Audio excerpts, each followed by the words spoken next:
ਤੇ ਸਾਡੇ ਲਈ ਭਾਵੁਕ ਦਿਨ ਵੀ ਹੈ। ਤੁਸੀਂ ਸਭ ਜਾਣਦੇ ਹੋ ਕਿ ਪੰਜਾਬ ਦੇ ਵਿੱਚ ਜਦੋਂ ਲੋੜ ਸੀ, ਸਕੂਲ ਖਾਲੀ ਸੀ ਤਾਂ ਟੀਚਰ ਭਰਤੀ ਕੀਤੇ ਗਏ ਕੰਟਰੈਕਟਸ ਉੱਤੇ।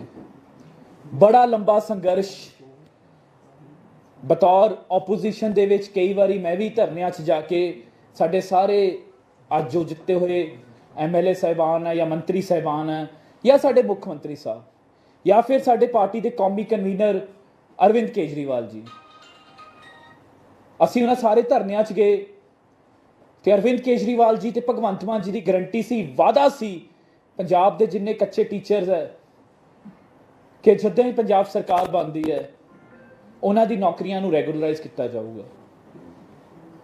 ਮੈਂ ਇਲੈਕਸ਼ਨ ਲੜਿਆ, ਮੈਨੂੰ ਨਹੀਂ ਪਤਾ ਸੀ ਕਿ ਮੈਂ ਸਿੱਖਿਆ ਮੰਤਰੀ ਬਣ ਜਾਊਂਗਾ। 3 ਮਹੀਨੇ ਪਹਿਲਾਂ ਮੈਨੂੰ ਮੇਰੇ ਮੁੱਖ ਮੰਤਰੀ ਨੇ ਪੰਜਾਬ ਦਾ ਸਭ ਤੋਂ ਅਹਿਮ ਮਹਿਕਮਾ ਸਿੱਖਿਆ ਮਹਿਕਮਾ ਦਿੱਤਾ। ਤੇ ਮੈਂ ਅਕਸਰ ਜਦੋਂ ਵੀ ਗੱਲ ਕਰਦਾ ਆਪ ਸਭ ਦੇ ਨਾਲ ਵੀ, ਕਿਤੇ ਵੀ ਤਕਰੀਰ ਦਿੰਦਾ, ਤਾਂ ਮੈਨੂੰ ਇਹ ਅਹਿਸਾਸ ਹੋਇਆ ਜਿਸ ਦਿਨ ਮੈਂ ਸਿੱਖਿਆ ਮੰਤਰੀ ਬਣਿਆ ਉਸ ਦਿਨ ਵੀ ਮੈਨੂੰ ਮੁਬਾਰਕਾਂ ਘੱਟ ਤੇ ਚਿੰਤਾ ਵੱਧ, ਚਾਹੇ ਕੋਈ ਮੀਡੀਆ ਦੇ ਸਾਥੀ ਹੋਣ, ਚਾਹੇ ਕੋਈ ਹਲਕੇ 'ਚ ਹੋਣ, ਕਹਿੰਦੇ ਲੈ ਹੁਣ ਤੂੰ ਧਰਨੇ ਵਾਲਾ ਮੰਤਰੀ ਬਣ ਜਾਊਗਾ। ਤੇ ਬੜਾ ਦੁੱਖ ਹੁੰਦਾ ਸੀ ਕਿ ਜਿਸ ਮਹਿਕਮੇ ਦੇ ਉੱਤੇ ਪੰਜਾਬ ਦਾ ਭਵਿੱਖ ਨਿਰਭਰ ਕਰਦਾ, 28 ਲੱਖ ਬੱਚੇ ਸਰਕਾਰੀ ਸਕੂਲਾਂ 'ਚ ਪੜ੍ਹਦੇ ਆ, 40 ਲੱਖ ਬੱਚੇ ਪ੍ਰਾਈਵੇਟ ਸਕੂਲਾਂ 'ਚ ਪੜ੍ਹਦੇ ਆ। ਸਿੱਖਿਆ ਮੰਤਰੀ ਦਾ ਕੰਮ ਹੈ ਪੰਜਾਬ ਦਾ ਭਵਿੱਖ ਬਣਾਉਣਾ, ਤੇ ਉਸ ਮਹਿਕਮੇ ਨੂੰ ਸਿਰਫ ਧਰਨੇ ਵਾਲਾ ਮਹਿਕਮਾ ਸਮਝਿਆ ਗਿਆ। ਸਾਡੇ ਮੁੱਖ ਮੰਤਰੀ ਸਾਹਿਬ ਦਾ ਮੈਂ ਦੇਣਾ ਨਹੀਂ ਦੇ ਸਕਦਾ। ਇੱਕ ਕਮੇਟੀ ਬਣਾਈ ਜਿਸ ਦਾ ਮੈਂ ਮੈਂਬਰ ਹਾਂ, ਮੇਰੇ ਨਾਲ 2 ਹੋਰ ਮੇਰੇ ਮੰਤਰੀ ਸਾਥੀ। ਇਸੀ ਪੰਜਾਬ ਭਵਨ ਦੇ ਵਿੱਚ ਬੈਠ ਕੇ ਅਸੀਂ ਬਹੁਤ ਮਿਹਨਤਾਂ ਕੀਤੀਆਂ।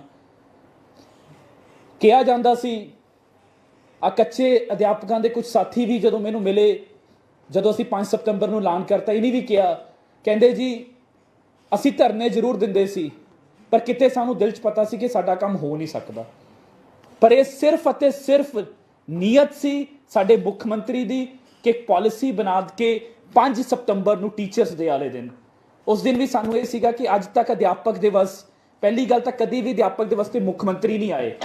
ਪਹਿਲੀ ਵਾਰੀ ਇਸ ਵਾਰੀ ਅਧਿਆਪਕ ਦਿਵਸ ਦੇ ਉੱਤੇ ਟੀਚਰਸ ਦੇ ਸਨਮਾਨ ਦੇ ਉੱਤੇ ਖੁਦ ਮੁੱਖ ਮੰਤਰੀ ਸਾਹਿਬ ਪਹੁੰਚੇ, ਮੇਰੇ ਹਲਕੇ 'ਚ ਪਹੁੰਚੇ, ਸਿੱਖਿਆ ਮੰਤਰੀ ਦੇ ਹਲਕੇ 'ਚ ਪਹੁੰਚੇ ਤੇ ਐਲਾਨ ਕਰ ਦਿੱਤਾ ਸਵੇਰੇ 9 ਵਜੇ ਕੈਬਨਿਟ ਬਣਾ ਕੇ ਕਿ ਪੰਜਾਬ ਦੇ ਜਿਹੜੇ ਕੱਚੇ ਟੀਚਰ ਉਹ ਪੱਕੇ ਕਰ ਦਿੱਤੇ ਜਾਣਗੇ। ਤੇ ਅੱਜ ਉਸ ਨੂੰ ਅਮਲੀ ਰੂਪ, ਕਿਉਂਕਿ ਬਹੁਤ ਸਾਰੀ ਪ੍ਰਕਿਰਿਆਵਾਂ ਹੁੰਦੀਆਂ, AG office, LR office, personnel department, FD department, ਉਹ ਸਾਰੀ ਪ੍ਰਕਿਰਿਆ ਨੂੰ ਪੂਰੇ ਕਰਦੇ ਹੋਏ ਦਿਨ ਰਾਤ ਅਸੀਂ ਮਿਹਨਤ ਕੀਤੀ। ਅੱਜ ਨੋਟੀਫਿਕੇਸ਼ਨ ਪੰਜਾਬ ਸਰਕਾਰ ਦਾ ਮੇਰੇ ਹੱਥ ਵਿੱਚ ਹੈ ਜਿਸ ਦਾ ਬੈਨੀਫਿਟ 9000 ਤੋਂ ਵੱਧ ਟੀਚਰਸ ਨੂੰ ਹੋਊਗਾ, ਪਲੱਸ ਜਿਹੜੇ ਨਾਨ ਟੀਚਿੰਗ ਸਟਾਫ ਹੈ।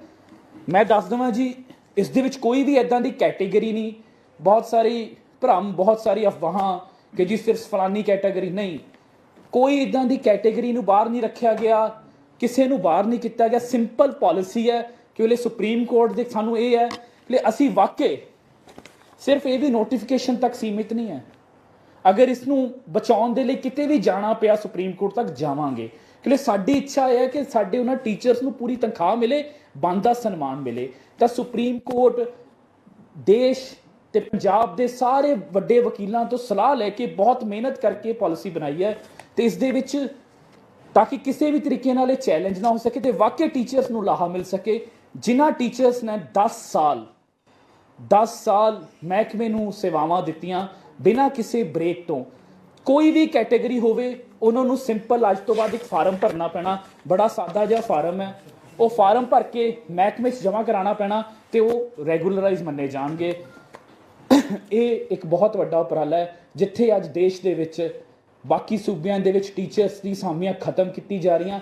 ਇੱਕ ਪਾਸੇ ਅਸੀਂ 9000 ਤੋਂ ਵੱਧ ਟੀਚਰ ਪੱਕੇ ਕੀਤੇ ਆ, ਨਾਲ ਹੀ ਤਕਰੀਬਨ 16000 ਹੋਰ, ਜਿਨ੍ਹਾਂ ਦੇ ਵਿੱਚੋਂ 6000 ਟੀਚਰ ਸਕੂਲਾਂ 'ਚ ਆ ਚੁੱਕੇ ਹੈ ਤੇ 10000 ਦੀ ਭਰਤੀ ਚੱਲਦੀ ਪਈ ਹੈ, 16000 ਨਵੇਂ ਟੀਚਰ ਵੀ ਆ ਰਹੇ ਹੈ। ਇਸ ਦੇ ਨਾਲ ਹੀ ਕਿ ਉਸ ਸਬ ਕਮੇਟੀ ਦਾ ਮੈਂ ਮੈਂਬਰ ਹਾਂ, ਤਾਂ ਬਤੌਰ ਆਪਣੇ ਮੁੱਖ ਮੰਤਰੀ ਸਾਹਿਬ ਦੇ ਵੱਲੋਂ ਸਾਰੇ ਪੰਜਾਬ ਦੇ ਕੱਚੇ ਮੁਲਾਜ਼ਮਾਂ ਨੂੰ ਇਹ ਆਸ਼ਵਾਸਨ ਦਵਾਉਂਦਾ ਹੈ ਕਿ ਸਿੱਖਿਆ ਸਭ ਤੋਂ ਅਹਿਮ ਮਹਿਕਮਾ ਹੈ। ਇਸ ਪਾਲਿਸੀ ਦਾ ਵੀ ਜਿਹੜਾ ਨਾਮ ਰੱਖਿਆ ਗਿਆ, ਉਹ policy for the welfare of ad hoc contractual temporary teachers nation builders, ਕਿਉਂਕਿ ਇਹ ਦੇਸ਼ ਦੇ ਨਿਰਮਾਤਾ ਹੈ। ਇਹ ਪਾਲਿਸੀ ਇੱਕ ਮਦਰ ਪਾਲਿਸੀ ਹੈ। ਇੱਕ ਵਾਰੀ ਇਹ ਪਾਲਿਸੀ ਕਾਮਯਾਬ ਹੋ ਜਾਵੇ, ਇਸੀ ਪਾਲਿਸੀ ਦੇ ਤਹਿਤ ਬਾਕੀ ਮਹਿਕਮਿਆਂ ਦੇ ਜਿਹੜੇ ਕੱਚੇ ਮੁਲਾਜ਼ਮ ਹੈ ਉਹਨਾਂ ਨੂੰ ਵੀ ਪੱਕਾ ਕਰ ਦਿੱਤਾ ਜਾਊਗਾ ਤੇ ਸਾਡੀ ਨੀਅਤ ਸਾਫ਼ ਹੈ 6 ਮਹੀਨੇ ਦੇ ਵਿੱਚ 6 ਮਹੀਨੇ ਦੇ ਵਿੱਚ ਅੱਜ ਨੋਟੀਫਿਕੇਸ਼ਨ ਜਾਰੀ ਹੈ। ਨੋਟੀਫਿਕੇਸ਼ਨ ਮੇਰੇ ਹੱਥ 'ਚ ਹੈ।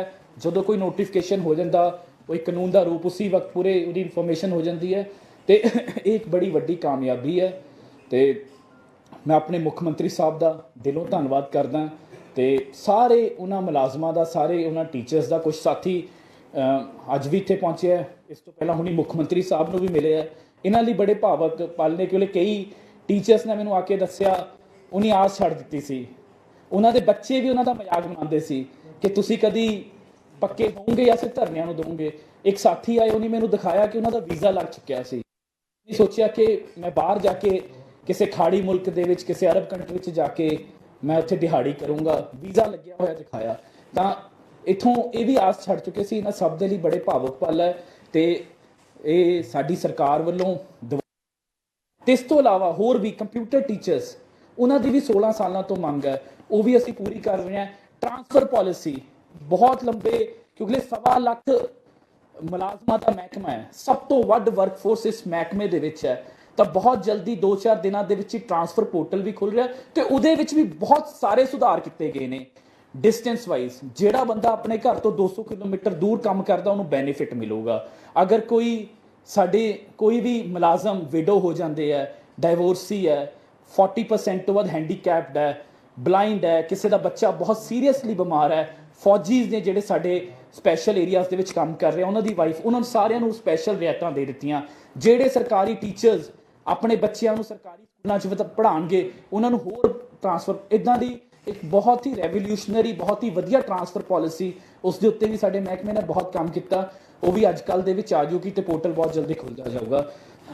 ਇਹ ਸਾਰਾ ਕੁਝ ਕਿਉਂਕਿ ਇਕੱਲੇ ਇਮਾਰਤਾਂ ਦੇ ਨਾਲ, ਜਿੱਥੇ ਅਸੀਂ ਇਮਾਰਤਾਂ ਵਧੀਆ ਬਣਾ ਰਹੇ ਹਾਂ, ਜਦੋਂ ਤੱਕ ਮੇਰੇ ਟੀਚਰ ਖੁਸ਼ ਨਹੀਂ ਹੋਣਗੇ ਤਾਂ ਇਸ ਮਹਿਕਮੇ ਦੇ ਵਿੱਚ ਸੁਧਾਰ ਨਹੀਂ ਆ ਸਕਦਾ।